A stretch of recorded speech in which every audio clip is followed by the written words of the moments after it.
Hi, my name is David Uэллс. I'm 29 years old and I'm from Atlanta, Georgia, USA. All right, so what do I do here in Yekaterinburg? I teach English at a language center, and in my free time I also perform in a band, and we travel around Russia sometimes and we perform for people.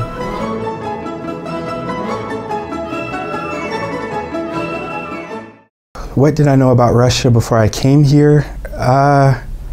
That there is St. Petersburg and Moscow, like most foreigners probably. I didn't know about any other cities. I had never heard of Yekaterinburg before. So yeah, I knew very little, just from what I had heard and seen in movies, that Russia's a very cold country and that there aren't a lot of colors, that the buildings are gray and dark.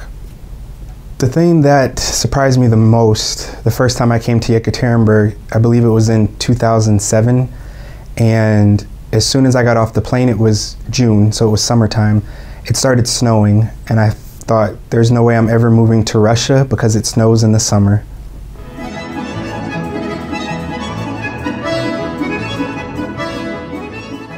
What would I suggest for my friends to do here in Yekaterinburg? What do I think they would enjoy doing? I think I would advise them to visit the banya, because that's something that I really enjoy doing myself, and it's something that's completely different from American culture.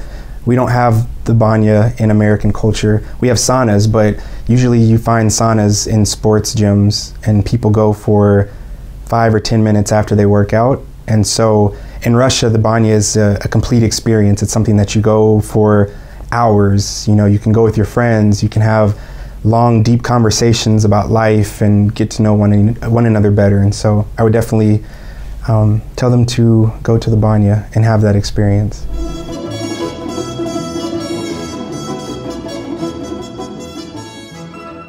What would I show my friends in Yekaterinburg? I would definitely take them to Platinka, just because I think all year round it's a beautiful place. Whether it's in the wintertime and it's frozen and you can walk across it, or in the summertime and you can go in a boat and just enjoy looking at the city from a different perspective. I would also recommend for them to go to Park Mayakovskого, because I feel like there's a lot of different attractions that they can see there, different things. It's a beautiful park, a big park to walk around in. And also another one of my favorite places that I would recommend for them to go is to Mitya Gorka, because it's a great place where you can go and kind of be above the city and get a good view of what the city looks like.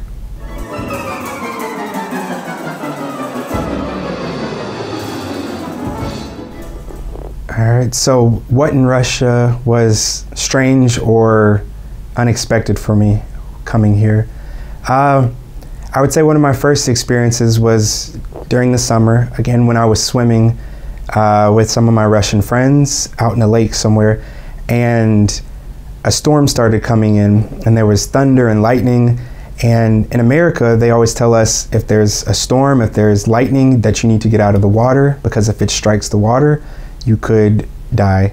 And in Russia, no one seemed to be disturbed by the fact that there was a storm. People were swimming, they were having fun, people were laughing.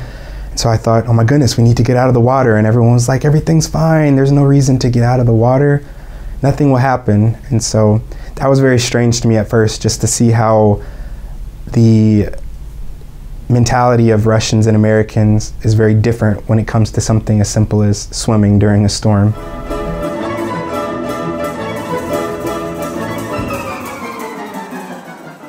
My most memorable New Year's, I would say, probably my first, I think, or maybe it was the second year that I was here for New Year's, and my friends thought it would be a good idea to go to the Ice City in the center of the city. And I thought, why not? I haven't been there yet. It would be great to see Ice Town. But we got there, I don't know, maybe around 11 o'clock at night or something, and there were a lot of people, not just from Yekaterinburg, but from other cities, and everybody wanted to take pictures with me. And so I wasn't even able to walk 5 steps into the entrance. We were taking pictures for probably about 15 minutes, and it was just ridiculous, one person after the next. And so finally my friends were like, we're getting out of here, this is ridiculous, we're going home. And so I didn't get to see Ice City that year, so that was a really memorable New Year's experience for me. So I know now not to go to Ice City on New Year's.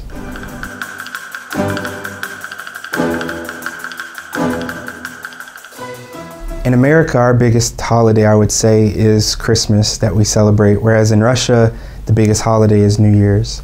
So in America, we have Santa Claus, and usually, as children, you go to a mall where you line up, and there's his little elves that, you know, Santa's little helpers, and children go one by one, and they sit on Santa's lap, and they say, "Oh, Santa, I would really love it if this year you would bring me, you know, a train set for Christmas, or I'd love it if you could bring me the new Xbox or something." The difference, I would say, is that children in Russia, they might have to actually do something for their presents. In America, we just tell Santa what we want and we say, "Okay, Santa, great, bring me this." And in Russia, they might have to say a poem from memory or sing a song in order for Santa to promise them to bring something for them. So that's a big difference. And in America, we have Santa Claus and we have his wife, Mrs. Claus, and in Russia they have Дед Мороз and Снегурочка. We're not really big into toast, I would say, for Christmas or for New Year's in America. Whereas in Russia, toasts are very important. Toasts are very crucial, I think, to the Russian culture. And people can go on with toasts for a very long time, you know, wishing happiness, wealth, success, a family, you know, lots and lots of money, different things. And so I like that about Russian culture, that, you know, Russians love to wish one another different things. But for me, it's difficult because when it's my turn to do a toast, I never know what to say because I'm like, we don't do toast in America. Even on birthdays, it's difficult for me to do toast because I'm like, happy birthday.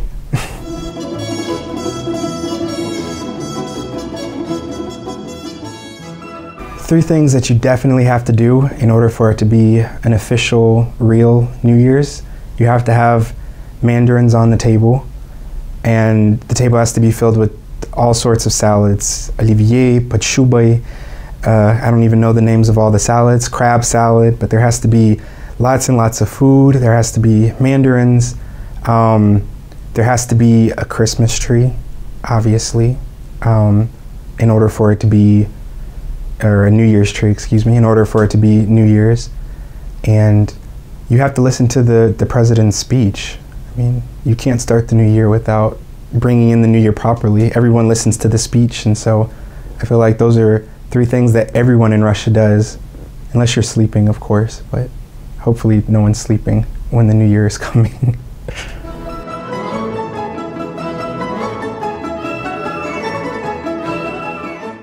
The new year, 2016, is coming very soon, and I would love to wish each and every one of you lots of love and success and happiness in the new year, that the new year will be bigger and brighter than the past year, and that all of your dreams and wishes will come true.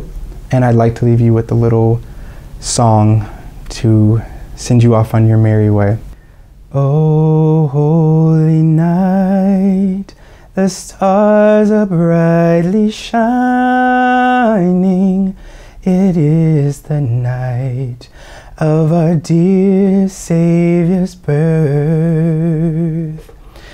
Long lay the world in sin and error pining, till He appeared and the soul felt its worth.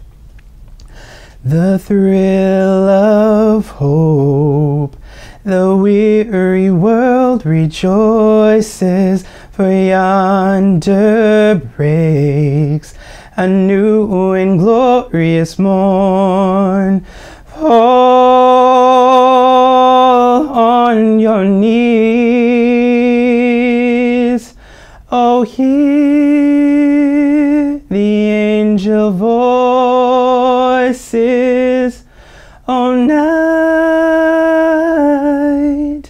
divine,